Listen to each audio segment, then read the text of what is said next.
total shutdown GSC ga karigumba hiram amattada mari leinajade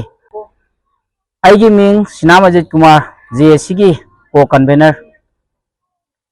Tonglaubi incident hauji chathariba total shutdown gi khongjang asi haukiba tang 19 da victim family oinam mangal gi yumda mioi kharana thaudok asigi damak hangba laklambagi tanjada GSC gi mioi sing kauraktuna chacharoi adubo khangawdana haurakpa mob amada press note sing thokpada GSC su yaubagi mawong mankhibane numitugi lauthokiba total shutdown GSC ga karigumba hiram amatada mari leinajade sendok warol dasu panjarambane haiduna leibak miyamda sendokchari aduga naran numidang GSC gi office ta total shutdown lauthoklambar sing laktuna ngasi pung amada total shutdown gi maramda mifam phamnaba haibirame adubo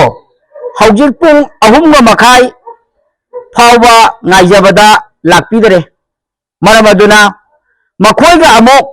makhatana aikoi unararoi masigi damak GSC gi maikaidagi media gi thongda amukana appeal tawjari loina na GSC ga government ga sanariba wafam sing miyamda thamjari ahanbada charter of demand number 1 gi matungina Manipur gi chingnaba jaga singda military crackdown tawba amasung tawba matamda crackdown tawbagi video footage photograph lawba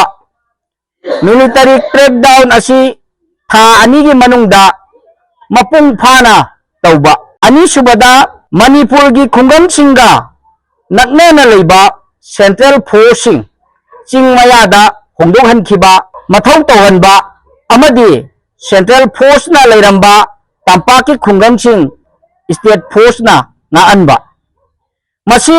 tha ani gi manungda thabak oina pangthokpa masiga loina na P Gelmore area da hapta amagi manungda state force thamba aduga ahum subada Moirang sub division gi manung chana leiba chingdamba laukon gi Jal Jivan Mission gi water supply scheme natraga manak nakpa safagadaba mafam amada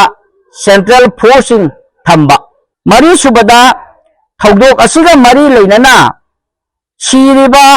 amadi asokpa miyoi singi phangpham thokpa haksing athubada government na pitokpa aduga manga subada thaudok asiga mari leinana NIA da sinakibagi order copy GSC da piba yanakiba wafam sing athuba matamda thabak oina ontoktuna praja mayamda utpa taret subada leikidraba singi hakchang moktagi lawba amasung makhoigi mathau mangam pangthokpa aduga nipan suba amasung aroibada GSC na kauriba ban blockade matam kharagi suspend tawba hairiba wafam sing asi aikoina government ga aikoi yananabagi damakta aikoi sem saduna leibani ado hairiba wafam sing asi aikoi aiba oina government na GSC da sinadri phawba aikoi masigi khongjang sing aikoi adum makha tana chathajagani aduga loina na aikoi gi victim oiriba gi maraktagi aikoi yanakidana ngasi phawba leiriba si aikoi gi manga subada thaudok asiga mari leinana NIA da sinakibagi order copy GSC da piba haiba wafam ado victim family gi maraktagi aikoi government na matam piba ngamdra matam pinaba aikoi karigumba piba ngamdaba matam ama pibiba ado hairiba matamse